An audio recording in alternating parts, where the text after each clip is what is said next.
Hola con todos.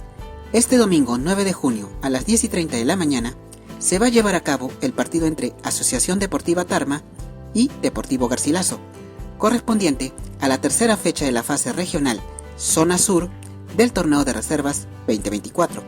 El escenario es en el Estadio Unión Tarma, ubicado en Tarma, Junín. Esperemos de que haga un excelente partido y que gane el mejor. Mucha suerte para ambos equipos de reserva. Muchas gracias.